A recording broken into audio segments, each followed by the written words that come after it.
Hello बच्चों, तो स्वागत है आपका अपना प्यारा सा यूट्यूब चैनल जीवन संघर्ष 224 में। ठीक है, तो जैसा कि आप सब जानते हैं कि आपका जो है ये चैनल जो है आपके लिए हरदम सेवा में है। पिछली बार हिंदी का, उसके बाद संस्कृत का, फिर गणित का, उसके बाद हम लेकर आए हैं बच्चों आपका ये रहा एसएसटी यानी कि विज्ञान का, सामाजिक विज्ञान का आपका प्रश्न रहा है। VVI प्रश्न है जो एग्जाम में बार बार पूछे गए हैं, जो एग्जाम में क्या पूछे गए हैं, बार बार पूछे गए हैं। वैसे प्रश्न को आपको क्या किए हैं, बोर्ड पर लिख के आपको वीडियो को हम दे देते हैं। ठीक है, इसको एक बार रिवीजन कीजिएगा, आपके पास थोड़ा टाइम और है। ठीक है ना, इसलिए चलिए हम लोग शुरू करते हैं बिना किसी टाइम बर्बाद किए हुए। चलिए, पहला प्रश्न क्या है कि लेने द्वारा नई आर्थिक नीति की घोषणा की गई। लेने द्वारा नई आर्थिक नीति की घोषणा की गई, ये भी पढ़ लीजिएगा।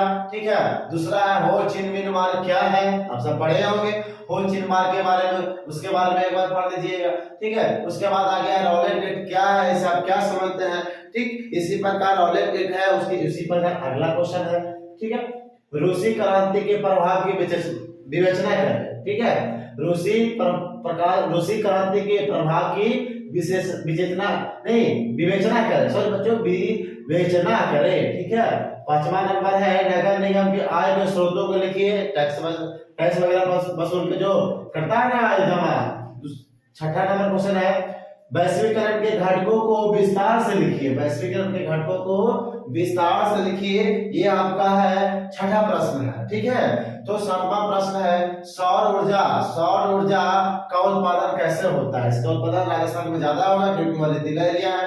ठीक है, आठवां नंबर है हरित क्रांति क्या है भारतीय कृषि पर इसका क्या प्रभाव पड़ा हरित क्रांति का। ठीक है, नौवां नंबर है कि सूखे के लिए जिम्मेवार कारकों को बताइए। सूखे के लिए जिम्मेवार कारक तो हमेशा है खूब पानी धनाधन जो है बहाते रहते हैं कि नहीं, चाहे वो घर का पानी हो या बाहर का पानी हो, पूरा का पूरा जो है नहाना है एक बाल्टी से, हमारे 10 मोटर चालू करके छोड़ दिए, जा रहा है कि नहीं। चलो इसी प्रकार आते हैं हम लोग 10वां नंबर क्वेश्चन, प्राकृतिक और मानव जनित आपदा के बारे में लिखिए, है कि नहीं। महामारी और सुखाड़ के बारे में लिखना है। ठीक है ना, जिससे सुनामी भी हो जाता है। आगे हिंद चीन का अर्थ क्या होता है, ये आप सब पढ़े होंगे। भली भांति जो है एसएसटी वाला जो सर सामाजिक विज्ञान वाले सर पढ़ाए होंगे, उम्मीद है आप सब अच्छे से पढ़े होंगे। तो ये सब जो क्वेश्चन दे रहा हूँ वो सिर्फ आपको रिवीजन करना है, एक बार देख लीजिएगा इसका आंसर। ठीक है, आगे चलते हैं। असहयोग आंदोलन क्या है, क्यों स्थगित किया गया, मतलब असहयोग आंदोलन क्यों स्थगित, मतलब रोका गया था, क्यों रोका गया था। ठीक है, आगे 13 नंबर क्वेश्चन समन्वय अवज्ञा आंदोलन के कारणों की चर्चा करें। समन्वय अवज्ञा आंदोलन के कारणों की चर्चा करें। समन्वय अवज्ञा तो आप सब पढ़े होंगे। आगे चलते हैं बच्चों 14 नंबर क्वेश्चन सूचना के अधिकार आंदोलन के प्रमुख उद्देश्य क्या है। सूचना के अधिकार आंदोलन के प्रमुख उद्देश्य क्या था, ये आप सब पढ़े होंगे। आगे चलते हैं 15 नंबर क्वेश्चन राजनीतिक दल देश के विकास में किस प्रकार योगदान करते हैं। राजनीतिक दल देश के विकास में किस प्रकार से योगदान करते हैं उसके बारे में है। ठीक है, आगे चलते हैं हम लोग मुद्रा के कार्यों को विस्तार से लिखिए। रुपया पैसा मुद्रा है कि नहीं, तो मुद्रा का दूसरा रुपया है, रुपये के बारे में लिखना है, पैसा के बारे में। रबी और खरीफ फसल में अंतर स्पष्ट कीजिए। ठीक है, यानी अंतर लिखना है रबी और खरीफ में। ठीक है, इसी अंतर जो है आपको बताया है तो किसी प्रकार लिखना है। इस प्रकार जो है रबी कर देना है और इस प्रकार जो है खरीफ लिख देना है। ठीक है बच्चों, तो इस प्रकार से अंतर दे दीजिए, पॉइंट बाय पॉइंट कीजिएगा, यानी एक नंबर दे देंगे। कोई दिक्कत है, इतना तक आप सब समझ रहे होंगे। आगे चलते हैं हम सब क्या है 18 नंबर क्वेश्चन देखते हैं क्या कहता है बिहार का शोक किसे और क्यों कहा जाता है। बिहार का शोक आप जानते हैं कोसी नदी को कहा जाता है। ठीक है ना, तो इसके बारे में आप एक बार पढ़ लीजिएगा। आगे चलते हैं जर्मनी के एकीकरण के लिए बिस्मार्क ने कौन सी नीति अपनाई। जर्मनी के एकीकरण के लिए बिस्मार्क ने कौन सी नीति अपनाई थी उसके बारे में एक बार क्या कीजिएगा बच्चों, आप सब रिवीजन कर लीजिएगा। ठीक है, ये सब एग्जाम के सिलसिले से बहुत अच्छे क्वेश्चन हैं जो बार बार रिपीट किए गए हैं। 20 नंबर क्वेश्चन इटली के एकीकरण में ऑस्ट्रिया की क्या भूमिका थी। इटली के एकीकरण में ऑस्ट्रिया की क्या भूमिका थी उसको भी एक बार पढ़ लीजिएगा बच्चों। 21 नंबर चलते हैं मेजनी कौन था, मेजनी कौन था, ये बार बार क्वेश्चन पूछा जाता है, ये भी पढ़ लीजिएगा। चलिए 22 नंबर क्वेश्चन है, 1848 के फ्रांसीसी क्रांति के कारण को क्या है, यानी 1848 के फ्रांसीसी कारण क्या था, यानी फ्रांसीसी क्रांति के क्या कारण था जिससे कि 1848 की क्रांति हुआ, ठीक है ना, उसके बारे में पढ़िएगा। अगला 23 नंबर कह रहा है 1830 की जुलाई क्रांति का फ्रांस पर, सॉरी बच्चों यहाँ फ्रांस होना चाहिए, ठीक है, 1830 की जुलाई की क्रांति का फ्रांस पर क्या प्रभाव पड़ा, यानी कि 1830 से क्रांति जो हुआ तो फ्रांस पर कुछ न कुछ प्रभाव पड़ा होगा, ठीक है, जैसे कोरोना आया तो सब पर प्रभाव पड़ा है, ठीक है ना, कि खाली गरीबी पर प्रभाव पड़ा है, सब पर पड़ा है, ठीक है ना, बराबर बराबर। आगे किसी पर ज्यादा पड़ा है, किसी पर कम पड़ा है, ठीक है, अमीरों पर कम पड़ा है, गरीबों पर ज्यादा पड़े हैं।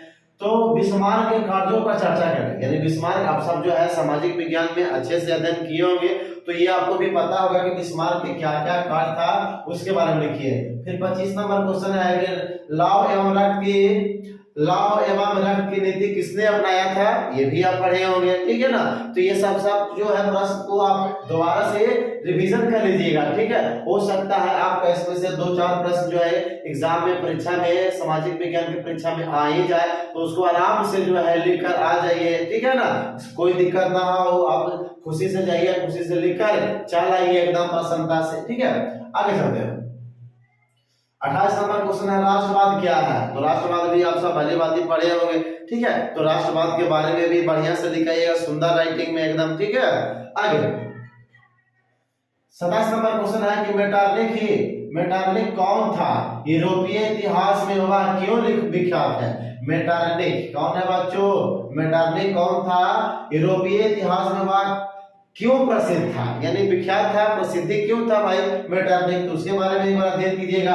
आगे चलते हैं हम लोग इसी प्रकार 28 नंबर क्वेश्चन आ गया है बच्चों, इटली के एकीकरण में मेजनी काउंट काबुल और गैरिबाल्डी के योगदान का क्या कीजिए, वर्णन कीजिए। किसका एकीकरण है, तो इटली है, किसका एकीकरण है बच्चों, इटली के एकीकरण में मेजनी का, काउंट काबुल का और गैरिबाल्डी के योगदान का क्या करना है, वर्णन करना है, यानी एक बार पढ़ लीजिएगा, ये क्वेश्चन आपको 5 नंबर का हो सकता है, ठीक है। आगे आते हैं हम लोग 29 नंबर क्वेश्चन, कहता है समाजवाद क्या है, समाजवाद क्या है, ठीक है, सब जो है सामाजिक विज्ञान का प्रश्न है, एक बार जो है अच्छे ढंग से इसको रिवीजन कर लीजिएगा, या एग्जाम के लिए बहुत ही महत्वपूर्ण प्रश्न सब है।